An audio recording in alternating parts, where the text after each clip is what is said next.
Hoje vamos conhecer a história de Maria. Maria é uma adolescente de 15 anos que mora com seus pais e recentemente descobriu estar grávida. Ao contar para seu parceiro, foi questionada se realmente queria gerar esse bebê, já que pela pouca experiência de vida, seria algo muito desafiador de lidar. Porém, Maria estava decidida e não tinha pretensões de praticar o aborto, pois sabia de suas consequências e tinha conhecimento das leis presentes no Brasil, onde o aborto é legalizado apenas em 3 situações específicas, que são elas: risco de vida à gestante, vítima de violência sexual e anencefalia fetal. Apesar das dificuldades e discussões devido à sua escolha, não deixou de lado o acompanhamento do pré-natal, por entender sua importância para a saúde do bebê. No dia de sua consulta, ao chegar na UBS, ficou sabendo que durante a quarta-feira eram atendidas gestantes de toda a região. Aguardando sua vez, observou que estudantes de enfermagem estavam realizando a apresentação acadêmica voltada a como ocorre o desenvolvimento embrionário. Maria interessou-se bastante pela temática, enquanto ouviu o estudante explicar como ocorre este desenvolvimento a partir de suas primeiras semanas. Nesse sentido, os estudantes reforçaram a necessidade de calcular a idade gestacional, que se caracteriza através da data da última menstruação, e calcular no calendário quantas semanas existem até a data atual. Dando continuidade à apresentação, os estudantes de enfermagem, por meio de cartazes e panfletos informativos, esclareceram as diversas modificações que ocorrem com a mulher durante o período gestacional. Tratando-se das primeiras semanas do desenvolvimento embrionário, temos alguns eventos marcantes, como a clivagem do zigoto, a formação do blastocisto e o início da implantação. Como resultado da fecundação, temos a formação do zigoto, que segue em direção ao útero, iniciando o processo da clivagem. O útero é um órgão que faz parte do sistema reprodutor feminino e é dividido em 3 camadas. O perimétrio, mais externo, é formado por tecido conjuntivo. O miométrio, que possui uma camada média, é formada por musculatura lisa, e o endométrio, que é a camada mais interna, formada de tecido epitelial bem vascularizado. O zigoto é uma célula única, ainda envolvida pela zona pelúcida, e possui núcleo diploide, o qual contém 46 cromossomos, sendo 23 pares da mãe e 23 pares do pai. Um dos pares corresponde ao cromossoma sexual. O masculino apresenta o cromossoma XY e o feminino apresenta 2 cromossomos X. Na clivagem, acontece uma sequência de divisões mitóticas que influenciam no rápido aumento de células e resultam na mórula. A mitose é um processo de divisão celular onde uma célula origina células idênticas à célula-mãe, ou seja, com o mesmo número de cromossomos. A clivagem é dividida por etapas. A primeira mitose resulta em 2 células. Na segunda mitose, 4 células. A terceira, 8 células. E quando tiver de 12 a 32 células, não será mais zigoto, e sim mórula. Esse processo acontece a caminho do útero na tuba uterina. A mesma faz parte do sistema reprodutor feminino, composta por 3 camadas: a serosa, localizada mais externamente, a muscular, localizada no meio, e a mucosa, localizada mais internamente. Quando formada, a mórula ela estará próxima do útero, cairá na cavidade uterina e vai se transformar no blastocisto.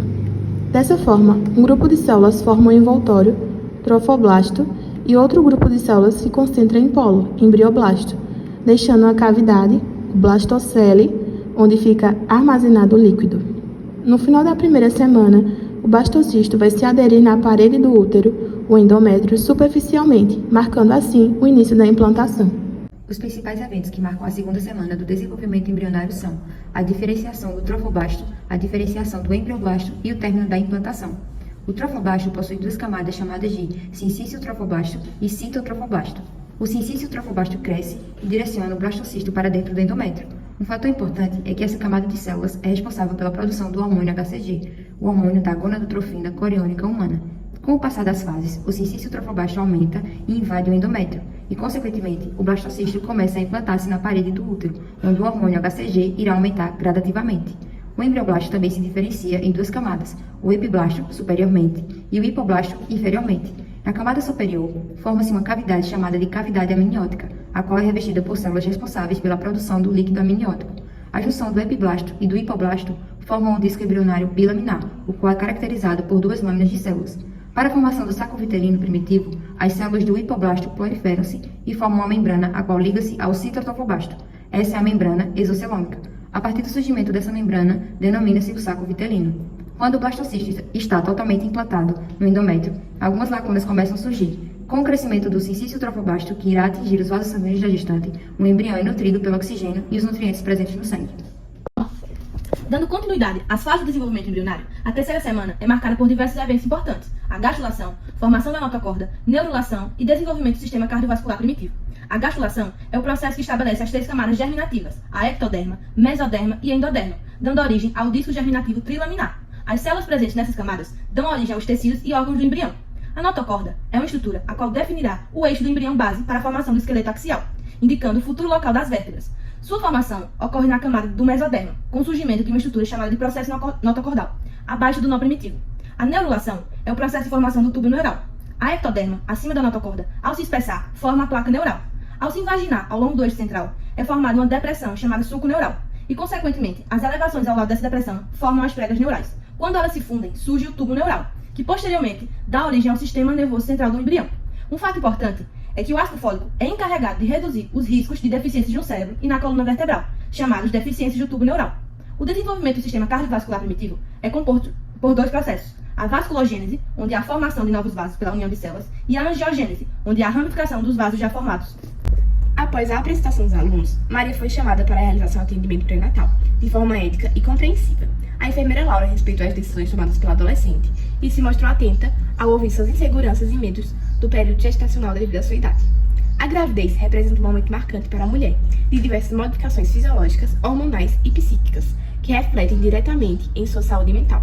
Além disso, outros fatores podem influenciar, como, por exemplo, o estresse, a ausência de apoio familiar, se a gravidez foi planejada, preocupações quanto à saúde e sobrevivência do bebê e de si própria, interferindo na preparação da chegada do bebê. Durante a consulta de pré-natal, a partir da fala de Maria, a enfermeira Laura constatou a necessidade de encaminhá-la para receber atendimentos psicológicos a fim de priorizar sua saúde mental e que sua gestação ocorra de forma segura. No decorrer da consulta de enfermagem, a enfermeira percebeu que nos relatos de Maria sobre seu dia a dia, sua alimentação era pouco nutritiva. Por se tratar de uma paciente adolescente, a necessidade nutritiva tornou-se maior para suprir a demanda do crescimento da mãe e do desenvolvimento do feto. Sendo assim, foram recomendados alimentos como cereais integrais, leites derivados, hortaliças verde escuro, leguminosos, carnes e peixes.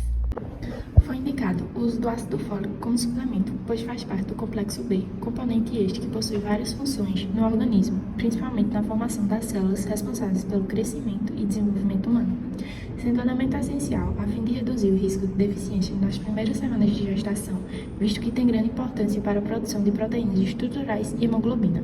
Sabendo que as gestantes necessitam 2 vezes mais ferro devido à demanda fetal e buscando formas preventivas para a anemia ferropriva, é indicado sulfato ferroso, tendo utilidade na produção das proteínas hemoglobina e mioglobinas, ambos suplementos que atuam na divisão das células, prevenção dos defeitos do tubo neural e reduz o nascimento de bebês prematuros e com baixo peso.